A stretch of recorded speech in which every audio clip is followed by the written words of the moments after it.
जोहार। जय आदिवासी, जय जोहार का नारा है, जय जोहार का नारा है। सर्वप्रथम मैं बौद्धिक की इस पावन धरती को नमन करता हूँ। मैं नमन करता हूँ इस रेंगा कोरकू जी की धरती को, टंट्या भील की धरती, ख्वाजा नायक भीमा नायक की धरती को। साथियों, अभी भाई ने कहा कि दो समस्या है, उन दोनों समस्याओं में आदिवासी विस्थापित हो रहे हैं। आपके यहाँ पे जो बोथी में बांध बनने वाला है, आपको लालच दिया गया, जैसा कि हमारे ज्येष्ठ प्रदेशाध्यक्ष भाई रामदेव काकड़े जी ने कहा कि 13 लाख रुपए का मुआवजा देने की बात कही। उस 13 लाख रुपए में से कटते फिरते आपके पास आएगा तो 2 से 3 लाख रुपए, और उसमें आप लोग कैसे जिंदा रहोगे, कहाँ घर बनाओगे, कैसे खाना खाओगे, इसकी चिंता सरकार को नहीं है। वो चाहती है आदिवासी जिंदा रहे या मर जाए, हमको मतलब नहीं, हमको तो बांध चाहिए, और वो बांध हमको देना नहीं है। आज इन बैनरों में लिखा है जिंदगी बचाओ अभियान, उधर लिखा है जल जंगल जमीन हमारा है। तो जल जंगल जमीन हमारा है तो उस जल जंगल जमीन के लिए लड़ना भी पड़ेगा, और पूरी ताकत के साथ लड़ना पड़ेगा। सबसे पहले जो वक्ता थे भागीरथ दादा, वो ग्राम सभा का प्रस्ताव बता रहे थे।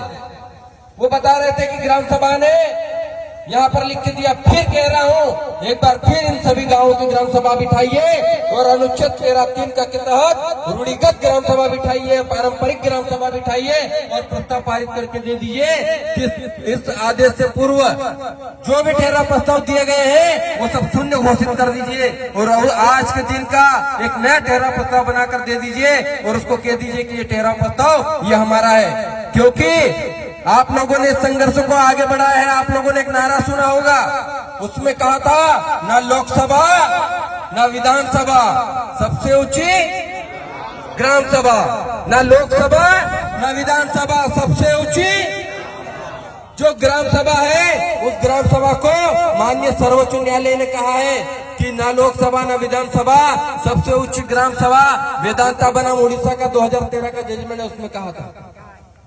और इस देश में सर्वोच्च न्यायालय सबसे ऊपर है, और उस सर्वोच्च न्यायालय कहता है कि 13(3) का की जो रूढ़िगत ग्राम सभा होगी, जो पारंपरिक ग्राम सभा होगी, उस ग्राम सभा में लिया गया निर्णय यहाँ की राज्य सरकार या यहाँ की केंद्र सरकार उसको नकार नहीं सकती, जबकि यहाँ का सुप्रीम कोर्ट तक नकार नहीं सकता। तो उसको कह देना, जो बांध बनाने वाले आने वाले उनसे कह देना आप कि हमने तो ग्राम सभा में फैसला कर लिया, फैसला आपको करना है कि आप अगर घुसे तो बाहर नहीं जाओगे, यह आपको तय करना है। ये सर्वोच्च न्यायालय के ऐसे फैसले हैं जिसमें कहा गया है, और सरकार जब कहती है कि ये जमीन हमारी है तो उनसे कह देना कि सुप्रीम कोर्ट ने एक और जजमेंट दिया समता बनाम, उस जजमेंट में कहा है, समता जजमेंट में 1997 में कहा है कि केंद्र सरकार के अनुसूचित क्षेत्र में 1 इंच भी जमीन नहीं है, तो उनको कह देना कि आप हमारे क्षेत्र में सरकार की 1 इंच भी जमीन नहीं है, आपकी जमीन जहां है वहां जाओ, हमारे क्षेत्र में आपका कोई काम नहीं है। अभी एक नारा लगा था, जो जमीन सरकारी है वो जमीन हमारी है। वो नारा इसी समता जजमेंट से आया था। उसी जजमेंट में कहा था कि जो जमीन सरकारी है उस जमीन पर भी पहला हक आदिवासियों का है, उसमें निकलने वाले खनिज पर भी पहला हक आदिवासियों का है, उसमें नदी में बहने वाले पानी पर भी पहला हक आदिवासी का है। आप जिस बांध की बात कर रहे हैं, ऐसा ही बांध एक नर्मदा नदी पे बनाया गया। आपके यहाँ पे जबलपुर में बरगी बांध बनाया गया, बरगी बांध में आदिवासियों को उजाड़ा गया, उसका आंदोलन आज तक चल रहा है। ऐसा ही बांध एक गुजरात में बनाया गया, वो बांध भी आदिवासियों की लाशों पर बना, आदिवासियों को रोजगार नहीं मिला, आदिवासियों को जमीनें नहीं मिली। वहां पर 192 गांव उजाड़ दिए गए। कितने? 192 गांव, 10 लाख आदिवासी लोगों को उजाड़ दिया गया। उस 10 लाख में से कितने आदिवासी जिंदा, इसका रिकॉर्ड आज तक नहीं है।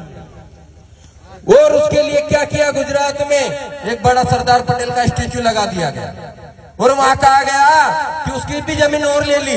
वहां पर भी आदिवासी गांवों को विस्थापित कर दिया गया, और कहा गया था कि इस जमीन को ले रहे हैं तो आपको रोजगार देंगे।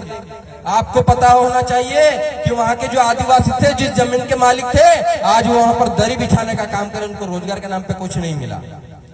तो हम इस देश के मूल मालिक है, और मूल मालिक है, इसलिए हम इस जगह से नहीं जाएंगे। आपको जहां जाना वहां जाना। आज पानी अगर आपको पहुंचाना है तो आप पुनौसा के डैम से पहुंचाइए, आप ओंकारेश्वर के डैम से यहाँ पे पानी पहुंचाइए, आप यहाँ बरगी बांध से पानी यहाँ पर पाइपलाइन के माध्यम से पहुंचाइए। यहाँ बांध बनाने की क्या जरूरत है?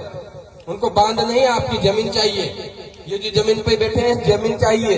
ये जमीन को छोड़ के आप चले जाओ ताकि वो यहाँ पर बड़ी बड़ी फैक्ट्रियां डाल पाए और जो नदी आपके यहाँ से निकली उस नदी का पानी उस फैक्ट्री में काम आए, इसलिए आपको उजाड़ना चाहते हैं। तो किसी भी कीमत पर हमको जमीन नहीं देनी है। और दूसरी बात कह देना चाहता हूँ, जान भी नहीं देनी है। जान हम नहीं देंगे।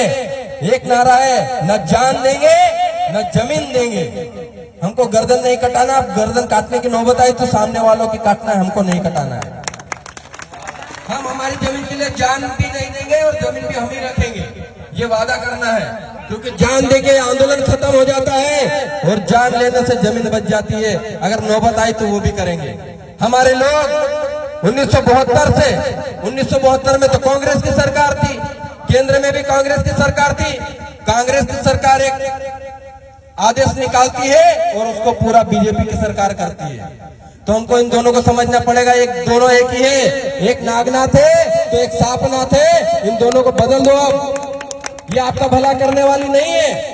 आपका भला करने के लिए आपके लिए लड़ने वाले लोगों को उस जगह पे भेजना पड़ेगा जहां से ये निर्णय बनते हैं, जहां से संविधान कानून बनते हैं, जहां से ये आदेश निकलते हैं। ऐसे लोगों को पहुंचाइए जो आपकी जल जंगल जमीन की लड़ाई लड़ते हैं। ये हमारे हक और अधिकार है। आज जिस बांध और जिस नदी की बात कर रहे हैं वहां से हमारा आध्यात्मिक रिश्ता है। उस जल को, उस पानी को हमारे लोग पूछते हैं। वहां पे रखे हुए पत्थरों को हम लोग पूछते हैं, वहां पे उगा हुआ पेड़ को हम लोग पूछते हैं। उस आध्यात्मिक रिश्ते को ये लोग तोड़ना चाहते हैं, उस वहां से हमको खदेड़ना चाहते हैं। तो अगर आप खदेड़ोगे तो एक बात ये भी कह देना चाहता हूं कि हमारे खत्री जो पुरखे हैं वो भी मरते नहीं है। जब खत्री नाराज हो जाते हैं ना तो अच्छे अच्छे को हेलीकॉप्टर भी उतरना बंद हो जाते हैं। ये तो आप लोगों ने सुना होगा। तो हमारे खत्री भी है, साथ ही साथ हमारे साथ युवा साथी, क्रांतिकारी साथी हैं और आप यहाँ बुजुर्ग साथी बैठे हैं, माताएं बहनें बैठी हुई हैं। सबसे बड़ी बात है कि इस लड़ाई को लड़ने के लिए जिसकी ताकत हमको सबसे ज्यादा चाहिए वो हमारी मातृ शक्ति है। और मातृ शक्ति है यहाँ पे बैठी है, इनके लिए एक बार जोरदार तालियां बजा दीजिए साहब, क्योंकि यही हमारी लड़ाई का हिस्सा है। जब जब हमारे पुरखे रेंगा कोरकू हो, चाहे टंटा भील हो, चाहे बिरसा मुंडा हो, जब भी वो जल जंगल जमीन की लड़ाई लड़े तो महिला पुरुष साथ साथ लड़े और साथ साथ दिया, तब जाके ये हमारा पूरा क्षेत्र लाए। आपकी इस जमीन को बचाने के लिए ये जमीन जो आपकी जमीन है अभी जहाँ बैठे हैं, ये जमीन साहूकारों के पास गिरवी थी, अंग्रेजों के पास थी। इस जमीन को छुड़ाने के लिए टंट्या भील ने, रेंगा कोरकू ने लड़ाई लड़ी थी और टंट्या भील रेंगा कोरकू की लड़ाई ने आपको ये जमीन वापस दिला के आपके हाथों में दे दी। और वही लड़ाई आज का यहाँ का युवा क्रांतिकारी साथी भाई रामदेव काकोड़िया कर रहा है। मुझे बहुत गर्व होता है कि राता माटी में जो हजारों हेक्टेयर जमीन थी, लाखों हेक्टेयर जमीन थी, वो जमीन छुड़ाकर वापस आदिवासियों में बांटने वाला अगर कोई क्रांतिकारी पैदा हुआ तो रामदेव काकोड़िया पैदा हुआ। और ऐसे साथी मिलते नहीं है साथियों। रामदेव भाई 33 मुकदमे जेल कर, जितनी उनको उम्र नहीं है उससे ज्यादा तो मुकदमे चल रहे हैं। और ऐसे साथी हमारे बीच में है तो निश्चित तौर पर ये लड़ाई हम लोग जीतेंगे। जहां भी जरूरत पड़ती है, जय संगठन और आदिवासी समाज आपके साथ है। जहां भी हाई कोर्ट सुप्रीम कोर्ट तक जाने की जरूरत पड़ती है, वहां पे क्या लगता है उसके लिए हम पूरा सहयोग करेंगे। हम आपको कह देना चाहते हैं आपकी ये लड़ाई सिर्फ आपकी लड़ाई नहीं है, पूरे